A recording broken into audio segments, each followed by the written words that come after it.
एक गलत सोच। जब बहू चुनने में हुई सरला से गलती। किचन में खड़ा होकर खाना बनाते बनाते सरला की कमर दुखने लगी। पर वे क्या करे, इतने मेहमान जो आ रहे हैं। बहू की पहली दिवाली है। कल तक उसे उपहार लेकर मायके जाना था, पर अचानक बहू की माँ का फोन आ गया कि अमेरिका से उनका छोटा भाई और भाभी आए हुए हैं। वे शादी पर नहीं आ सके थे, इसलिए वे आप सबसे मिलना चाहते हैं। उन्हीं के साथ बहू के 3 भाई व भाभियां भी अपने बच्चों के साथ आ रहे हैं। कुकर की सीटी बजते ही सरला ने गैस बंद कर दी और ड्राइंग रूम में आ गई। बहू आराम से बैठकर गिफ्ट पैक कर रही थी। अरे मम्मी देखो ना, मैं अपने भाई भाभियों के लिए गिफ्ट लाई हूँ, बस पैक ही कर रही हूँ। आपको दिखाना चाहती थी पर जल्दी है, वे लोग आने वाले हैं ना, इसलिए पैक कर दिए। बहू ने कुछ पैक किए गिफ्ट की तरफ इशारा करते हुए कहा। तभी सरला जी का बेटा घर में दाखिल हुआ और अपनी पत्नी से बोला, सिमी एक कप चाय बना लाओ, आज ऑफिस में काफ़ी थक गया हूँ। अरे आप देख नहीं रहे कि मैं गिफ्ट पैक कर रही हूँ? माँ आप ही बना दीजिए ना चाय, मुझे अभी तैयार भी होना है। मेरी छोटी भाभी बहुत फैशनेबल है, मुझे उनकी टक्कर का तैयार होना है। इतना कहकर सिमी अपने गिफ्ट पैक करने में लग गई। शाम को सरला जी के ड्राइंग रूम में करीब 10-12 लोग बैठे हुए थे। उनमें बहू के 3 भाई, उनकी बीवियां, बहू के मम्मी पापा, भाई के बच्चे और उन सब के बीच मेहमानों की तरह उनकी बहू सिमी बैठी थी। सरला ने इशारे से बहू को बुलाया और रसोई में ले जाकर कहा, सिमी सबके लिए चाय बना दे, तब तक मैं पकौड़े तल लेती हूँ। क्या मम्मी, मायके से परिवार के सारे लोग आए हैं और आप कह रही हैं कि मैं उनके साथ न बैठकर यहाँ रसोई में काम करूँ? मैं तो कब से कह रही हूँ कि आप एक नौकर रख लो, पर आप हैं कि बस मुझसे कुछ मत करने को कहिए। मेरे घर वाले मुझसे मिलने आए हैं, अगर मैं यहाँ किचन में लगी रहूँगी तो उनके आने का क्या फ़ायदा। इतना कहकर सिमी किचन के बाहर निकल गई और सरला किचन में अकेली रह गई। उन्होंने शांत रहकर काम करना ही उचित समझा। सरला जी ने जैसे तैसे चाय और पकौड़े बनाकर बाहर रख दिए और वापस रसोई में खाना गर्म करने चली गई। बाहर से ठहाकों की आवाज़ें जब जब उनके कानों में पड़ती, उनका मन जल जाता। सरला के पति 1-2 बार किचन में आए, सिर्फ यह कहने के लिए कि कुछ रोटियों पर घी मत लगाना, सिमी की भाभी नहीं खाती, और खिलाने में जल्दी करो, बच्चों को भूख लगी है। सरला जी का खून तब और जल गया जब जाते जाते सिमी की मम्मी ने उनसे कहा, क्या बहन जी, आप तो हमारे साथ जरा भी नहीं बैठी, कोई नाराज़गी है क्या? सबके जाने के बाद सिमी तो तुरंत सोने चली गई और वे रसोई संभालने में लग गई।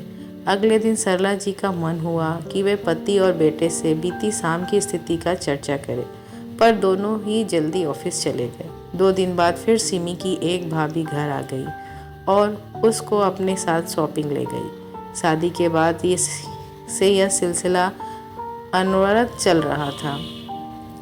कभी किसी का जन्मदिन, कभी किसी की शादी, कभी किसी की सालगिरह, कभी कुछ तो कभी कुछ। सिमी के घर वालों का काफ़ी आना जाना था, जिससे वो तंग आ चुकी थी। एक दिन मौका पाकर उन्होंने अपने पति से इस बारे में बात की। सुनो जी, सिमी न तो अपने घर की जिम्मेदारी संभालती है और न ही समीर का ख्याल रखती है। मैं चाहती हूँ कि उसका अपने मायके आना जाना कुछ कम हो। शादी को साल होने जा रहा है और बहू आज भी महीने के 7 दिन अपने मायके में रहती है और बाकी के दिन उसके घर का कोई ना कोई यहाँ आ जाता है। सारा दिन फ़ोन पर कभी मम्मी से, कभी भाभी, तो कभी किसी सहेली से बात करती रहती है। देखो सरला, तुमको ही शौक था कि तुम्हारी बहू भरे पूरे परिवार की हो, देखने में ऐश्वर्या राय हो। तुमने खुद ही तो सिमी को पसंद किया था। कितनी लड़कियां नापसंद करने के बाद अब तुम घर के मामले में हम मर्दों को ना डालो तो अच्छा है। सरला जी सोचने लगी कि इनकी बात भी सही है। मैंने कम से कम 25 लड़कियों को देखने के बाद अपने बेटे के लिए सिमी को चुना था। तभी पति की बातों से सरला की तांद्रा टूटी। वे कह रहे थे, सरला तुम कितने दिनों से कहीं बाहर नहीं गई। ऐसा करो, तुम अपनी बहन के घर जाओ, तुम्हारा मन अच्छा हो जाएगा। अपनी बहन से मिलकर अपना दिल हल्का करने की सोच से ही सरला खुश हो गई। अगले दिन ही वो तैयार होकर अपनी बहन से मिलने चली गई, जो पास ही में रहती थी। पर बहन के घर पर ताला लगा देखकर उनका मन बूझ गया। तभी बहन की एक पड़ोसिन ने उन्हें पहचान लिया और बोली, अरे आप सरला जी हैं ना, विभा जी की बहन? जी हाँ। आपको पता है विभा कहाँ गई है? विभा जी पास के बाजार तक गई हैं, आप आइए ना। नहीं नहीं, मैं यहीं बैठकर इंतजार कर लेती हूँ, सरला ने संकोच से कहा। अरे नहीं सरला जी, आप अंदर आकर इंतजार कर लीजिए, वे आती ही होंगी। उनके बहुत आग्रह पर सरला उनके घर चली गई। आपकी तस्वीर मैंने विभा जी के घर पर देखी थी, आइए न शिखा जरा पानी ले आना। उन्होंने आवाज़ लगाई। अंदर से एक बहुत सी प्यारी सी लड़की बाहर आई। बेटा देखो, ये सरला जी हैं, विभा जी की बहन। इतना सुनते ही उस लड़की ने उनके पैर छू लिए। सरला ने उसे मन से आशीर्वाद दिया तो विभा की पड़ोसिन बोली, ये मेरी बहू है, सरला जी बहुत प्यारी बच्ची है। मम्मी जी मैं चाय रखती हूँ। इतना कहकर वो अंदर चली गई। सरला ने एक नज़र घुमाते हुए सलीके से हर चीज़ रखी हुई थी कि देखकर उनका मन खुश हो गया। इतनी संस्कारी बहू है इनकी, और एक सिमी है। बहन जी दी आपकी बहुत तारीफ करती हैं। मेरा ध्यान विभा की पड़ोसन पर चला गया। इतने में उनकी बहू चाय बिस्किट के साथ पकौड़े भी बनाकर ले आई और बोली, लीजिए आंटी जी। हाँ बेटा। तभी फ़ोन की घंटी बज गई। पड़ोसिन की बहू ने फ़ोन उठाया और बात करने के बाद अपनी सास से बोली, मम्मी पूनम दीदी का फ़ोन था, शाम को हम सबको खाने पर बुलाया है, पर मैंने कह दिया कि आप सब यहाँ बहुत दिनों से नहीं आए, आप और जीजा जी शाम को खाने पर आ जाओ, ठीक है ना? तो हाँ बेटा, बिल्कुल ठीक कहा। बहू किचन में चली गई तो विवाह की पड़ोसन मुझसे बोली, पूनम मेरी बेटी है, शिखा और उससे बहुत प्यार है। अच्छा है बहन जी, नहीं तो आजकल की लड़कियां बस अपने रिश्तेदारों को ही पूछती हैं। सरला ने यह कहकर अपने मन को थोड़ा सा हल्का करना चाहा। बिल्कुल ठीक कहा बहन जी, पर मेरी बहू अपने माता पिता की अकेली संतान है, एकदम सरल और समझदार। इसने यहाँ के ही रिश्तों को अपना बना लिया है। अभी शादी को 5 महीने ही हुए हैं, पर पूरा घर संभाल लिया है। मैं गर्व से बोली, बहुत अच्छा है बहन जी। सरला ने थोड़ा सहज होकर कहा, अकेली लड़की है तो अपने माता पिता के घर भी तो बहुत जाती होगी, वे अकेले जो हैं। नहीं जी, बहू तो शादी के बाद सिर्फ एक बार ही मायके गई, वह भी कुछ घंटों के लिए। हम बात कर ही रहे थे कि बाहर से विभा की आवाज़ आई, शिखा बेटा घर की चाबी दे देना। विभा की आवाज़ सुनकर शिखा किचन से निकली और उनको अंदर ले आई।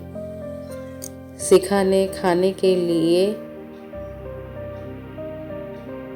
रुकने की बहुत जिद की, पर दोनों बहनें रुकी नहीं। अगले ही पल सरला जी बहन के घर आ गई। विभा के दोनों बच्चे अमेरिका में रहते हैं, वह और उसके पति अकेले ही रहते थे। दीदी आज मेरी याद कैसे आ गई? विभा ने मेज पर सामान रखते हुए कहा। बस यूं ही, तू बता कैसी है? मैं ठीक हूँ दीदी, पर आपको क्या हुआ कि इतनी कमज़ोर होती जा रही हो? विभा ने कहा। शायद सरला की परेशानी उसके चेहरे पर भी झलकने लगी थी। आंटी जी आज मैंने राजमा बनाया है, आपको राजमा बहुत पसंद है ना? आप तो खाने के लिए रुकी नहीं, इसलिए मैं ले आई और उन्हें किचन में रख रही हूँ। अचानक शिखा दरवाजे से अंदर आई, किचन में राजमा रखकर मुस्कुराते हुए चली गई। बहुत प्यारी लड़की है, सरला के मुंह से अचानक निकल गया। अरे दीदी, यह वही लड़की है जिसकी बात मैंने समीर के लिए चलाई थी, याद है ना आपको? इनके ऑफिस के एक साथी की बेटी। दीदी, आपको याद नहीं आया क्या?